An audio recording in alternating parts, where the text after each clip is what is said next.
like to introduce yourself? Sure. My name is Chris Norwood. I'm the Vice President of the Milpitas Unified School District School Board. And can you talk about a little bit, what does a school board do? So the school board is responsible. The school board has only one employee, and that's the superintendent. And our role is to oversee the operation of the school district. It's fiduciary responsibility to make sure that our children are safe, that they're being educated, that our teachers have the opportunity to grow as professionals, as well as work with our parents, and also have the opportunity to engage them in a number of different ways, as volunteers, as students, as adult learners, and also be active parts members of the community. So our children do community service. We do a number of things like that. So what the school board does is that it oversees or governs the district through the lens of the superintendent. Okay. We have the opportunity to visit classrooms, talk to teachers, participate in different types of events. So for example, tonight there's PTA council in the district, and so a lot of our members are there. There's a parent university, adult education had open house tonight. Yeah. So we had several of the school board members come here tonight. So we do a number of things like that. But the biggest thing, our biggest responsibility is fiduciary responsibility, overseeing the budget. We also help support when the school needs to raise funds. So we go parcel taxes, or we help to support bond measures so that we can build new schools, repair roofs, and the total wear and tear in a school district. Yeah, there's so many questions I want to ask you. I want to ask you about two. Okay. One, I want to ask you about the parent university. Okay. Second one, I want to ask you about, do we have any bond measures or anything like that that's coming up in the upcoming election? Okay. Okay?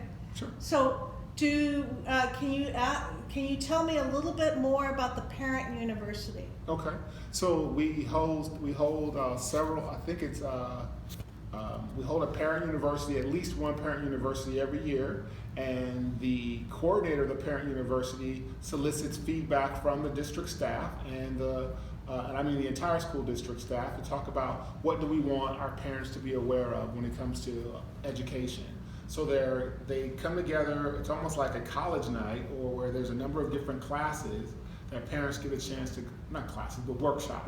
Yes. That parents get a chance to go to for an hour and a half to hear about particular topics. So for example, if you have a fifth grader, next year they're going to be taught about sex ed, so they can go to parent university and learn about that. There's also school safety. There's also how to be engaged as a parent. So there's a number of different things that the school district really puts on so that the parents can feel welcome.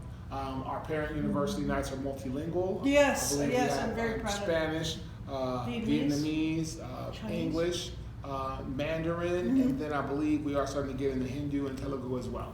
Well, I think that the parent university is so important. It's been very important for our adults, students, because it addresses head-on in a very non-confrontational yet honest way things that could be very culturally sensitive. Say, for instance, sex education. It's going to be handled differently in different cultures.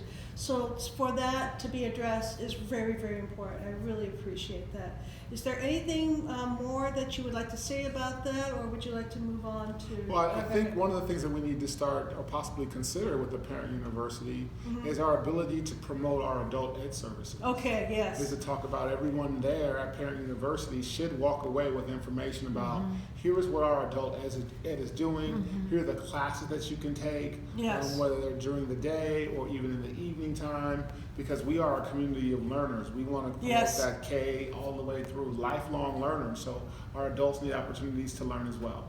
Okay, good. That's great. Do we have any upcoming bond measures that we need to be aware of, or how can we support Milpitas Adult School through our ballot box?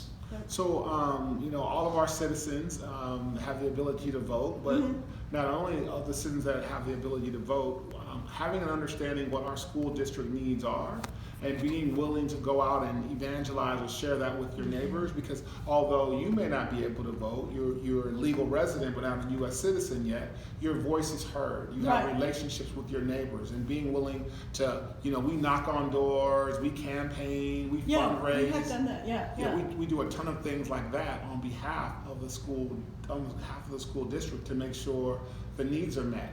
We're really excited about some of the ideas that are going on.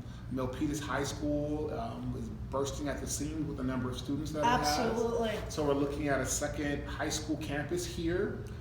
Really? Where will we put that? Where will we put that in Milpitas? It would be here at this site. Oh, how good! And we would have sort of an adult education center, and within that adult education center, everybody gets a facelift. Oh, that's great. Adult Ed gets a facelift, Cal Hills gets a facelift, and we get to create this different type of community of learners, where we have high school students, we have of course they're segmented as necessary, but we just have this opportunity to, one, help reinvent this campus. This is if not the oldest, but the second oldest facility that we have in the school district. Well, my family came to San Jose area in 1964 for my father was teaching at Piedmont Hills High School. It was not ready yet, so he had to teach at Air High School. And he actually taught in this building, and he says, wow, it has not changed in 50 years. And we're well aware of that, and now we have the opportunity, and so it's going to have to get modernized and brought up to code and a number of different things. But what we can do in this camp, on this site, for our adults, with technology, with classroom design, with the leadership that we have at the site now, is just, we're really very excited, because we're now we're an international community now with a lot of different needs, and we look at how we can incorporate some career technical type of things, not only for our students but for our adults as well. I mean, this is a community that works hard, a lot of diverse skill sets, and a lot of international flavor. So this facility, the education center, would definitely represent that. So we would alleviate a lot of the traffic over at the high school by having students over here. We also have needs in terms of repair of our older schools, and just maintenance is constant. And as you know, the cost of living is continually going up, but that also means the cost of repair, the cost of equipment, the cost of it just continues to rise. And so luckily we had a really good architecture on a number of things that we've done. And as you know, I mean, this building is over 50 years old, but it's still standing.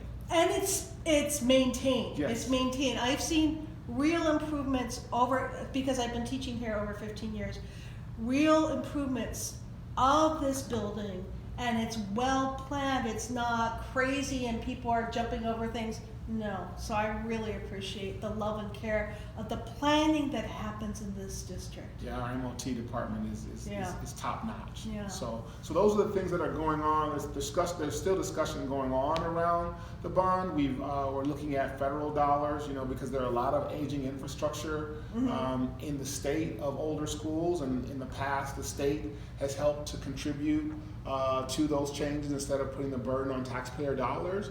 But because of a lot of the residents that we're going to have in the city, and they're going to need these facilities, we need to start preparing for some of them now, because it takes a while for things to happen. So the goal is to find as many sources as possible to help fund what we need to do in our school district for our families. That makes me feel I'm very excited about what you're saying. Very excited. So is there any parting words that you have for our students?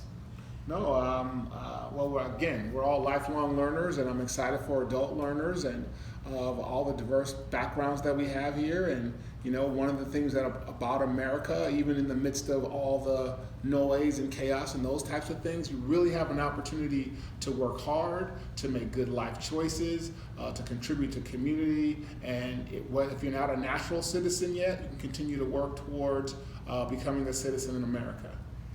Thank you so much. Thank you.